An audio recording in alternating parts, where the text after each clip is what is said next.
ओम नमः शिवाय। राधे राधे। आइए सुनते हैं रवि प्रदोष व्रत कथा, पूजन विधि एवं महत्व। प्रदोष व्रत में प्रदोष काल में भगवान शिव की पूजा की जाती है। प्रदोष काल सूर्यास्त से 45 मिनट पहले से शुरू होकर सूर्यास्त के बाद 45 मिनट तक रहता है। प्रदोष व्रत जब सोमवार को पड़ता है तो उसे सोम प्रदोष व्रत, मंगलवार को पड़ता है तो उसे भौम प्रदोष व्रत, और जब रविवार को पड़ता है तो उसे रवि प्रदोष व्रत कहते हैं। आइए जानते हैं रवि प्रदोष व्रत की पूजा विधि। प्रदोष व्रत करने के लिए मनुष्य को व्रत वाले दिन प्रातः सूर्योदय से पहले उठना चाहिए। नित्य कर्म से निवृत्त होकर भगवान शिव का ध्यान करें। इस व्रत में अन्न ग्रहण नहीं किया जाता है। फिर पूरे दिन उपवास रखने के बाद शाम में सूर्यास्त से 1 घंटा पहले फिर से स्नान आदि कर साफ वस्त्र धारण करें। पूजन स्थल को गंगा जल से शुद्ध करें और एक मंडप तैयार करें। अब इस मंडप में 5 रंगों का उपयोग करते हुए एक सुंदर रंगोली बनाएं। फिर उत्तर पूर्व दिशा की ओर मुख करके बैठ जाएं और भगवान शंकर का पूजन शुरू करें। पूजन में भगवान शिव के मंत्रों का जाप जरूर करें। साथ ही प्रदोष व्रत की कथा सुने। अंत में भगवान शिव की आरती करके पूजा संपन्न करें। आइए सुनते हैं रवि प्रदोष व्रत कथा। त्रयोदशी के दिन जो वार पड़ता है उसी का त्रयोदशी प्रदोष व्रत करना चाहिए और उसी दिन की कथा सुननी चाहिए। रवि, सोम, शनि त्रयोदशी प्रदोष व्रत कथा अवश्य करें। इन सभी से अभीष्ट फल की प्राप्ति होती है। एक समय सर्व प्राणियों के हितार्थ परम पावन भागीरथी के तट पर ऋषि समाज द्वारा विशाल गोष्ठी का आयोजन किया गया। विद्यमान ऋषियों की एकत्रित सभा में व्यास जी के परम शिष्य पुराणवेत्ता सूत जी महाराज हरि कीर्तन करते हुए पधारे। सूत जी को देखते ही शौनक आदि 88,000 ऋषि मुनियों ने खड़े होकर दंडवत प्रणाम किया। महाज्ञानी सूत जी ने भक्ति भाव से ऋषियों को हृदय से लगाया तथा आशीर्वाद दिया।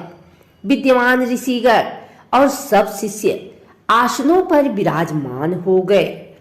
मुनिगण विनीत भाव से पूछने लगे कि हे परम दयालु, कली काल में शंकर की भक्ति किस आराधना द्वारा उपलब्ध होगी?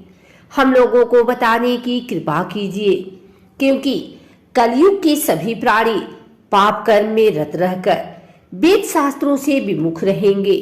दीनजन अनेकों संकटों से त्रस्त रहेंगे। हे मुनि श्रेष्ठ, कली काल में सत्कर्म की ओर किसी की रुचि न होगी।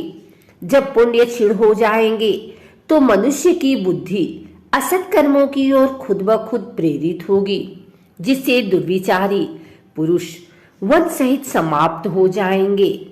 इस अखिल भूमंडल पर जो मनुष्य ज्ञानी होकर ज्ञान की शिक्षा नहीं देता, उस पर परमपिता परमेश्वर कभी प्रसन्न नहीं होते हैं।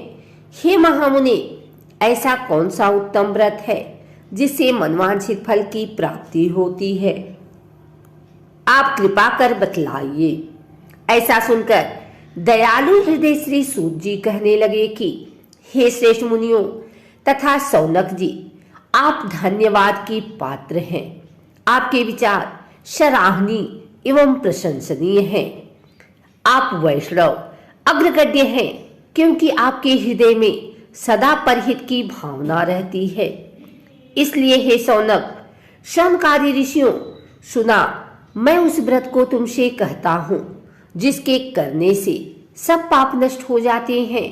धन वृद्धि कारक, दुख विनाशक, सुख प्राप्त कराने वाला, संतान देने वाला, मनवांछित फल प्राप्ति कराने वाला, यह व्रत तुमको सुनाता हूं, जो किसी समय भगवान शंकर ने सती जी को सुनाया था और उनसे प्राप्त यह परम श्रेष्ठ उपदेश मेरे पूज्य गुरु जी ने मुझे सुनाया था, जिसे आपको समय पाकर शुभ बेला में मैं सुनाता हूँ।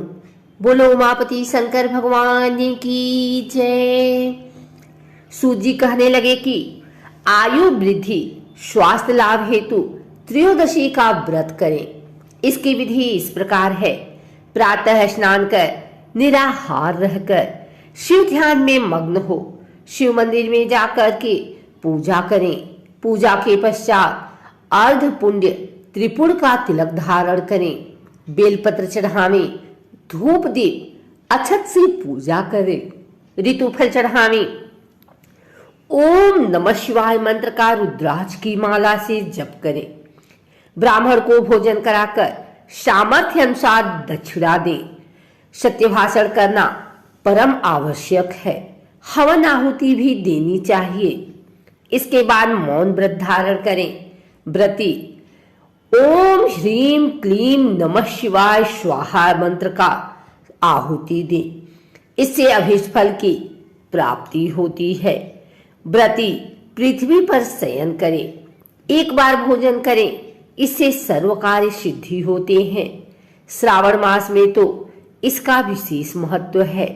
यह सर्व सुख धन आरोग्यता देने वाला है। यह व्रत सभी मनोरथों को पूर्ण करता है। हे ऋषिवरों, यह प्रदोष व्रत जो मैंने आपको बताया, किसी समय शंकर जी ने सती जी को और वेद व्यास मुनि ने मुझको सुनाया था। शौनकादि ऋषि बोले, हे पूज्यवर महामते, आपने यह व्रत परम गोपनीय मंगलप्रद कष्ट निवारक बतलाया है। कृपया यह बताने का कष्ट करें कि यह व्रत किसने किया और उसे क्या फल प्राप्त हुआ। श्री सूत जी बोले, हे विचारवान ज्ञानियों, आप शिव के परम भक्त हैं। आपकी भक्ति देखकर मैं व्रती पुरुषों की कथा कहता हूँ। एक गांव में अतिदीन ब्राह्मण निवास करता था। उसकी साध्वी स्त्री प्रदोष व्रत किया करती थी। उसे एक ही पुत्र रत्न था।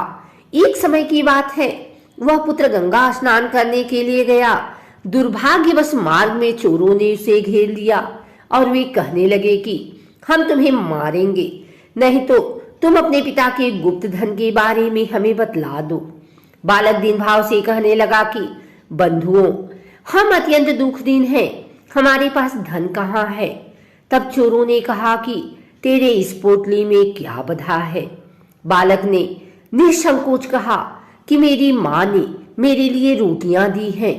यह सुनकर चोरों ने अपने साथियों से कहा कि साथियों, यह बहुत ही दीन दुखी मनुष्य है, अतः हम किसी और को लूटेंगे।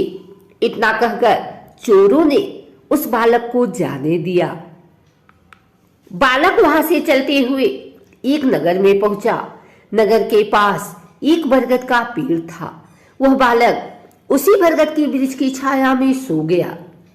उसी समय उस नगर के सिपाही चोरों को खोजते हुए उस बरगद के वृक्ष के पास पहुंचे और बालक को चोर समझकर बंदी बना राजा के पास ले गए। राजा ने उसे कारावास में बंद करने का आदेश दिया। उधर बालक की माँ भगवान शंकर जी का प्रदोष व्रत कर रही थी। उसी रात राजा को स्वप्न हुआ कि यह बालक चोर नहीं है, प्रातः काल ही छोड़ दो, नहीं तो आपका राज्य वैभव सब नष्ट हो जाएगा। रात्रि समाप्त होने पर राजा ने उस बालक से सारा वृतांत पूछा। बालक ने सारा वृतांत राजा को सुना दिया। बालक की बात सुनकर राजा ने सिपाही भेजकर बालक के माता पिता को पकड़वाकर बुला लिया। राजा ने जब उन्हें भयभीत देखा तो कहा कि तुम भय मत करो, तुम्हारा बालक निर्दोष है। हम तुम्हारी दरिद्रता देखकर 5 गांव तुमको दान में देते हैं। शिव की दया से ब्राह्मण परिवार अब आनंद में रहने लगा। इस प्रकार जो कोई इस व्रत को करता है उसे आनंद प्राप्त होता है।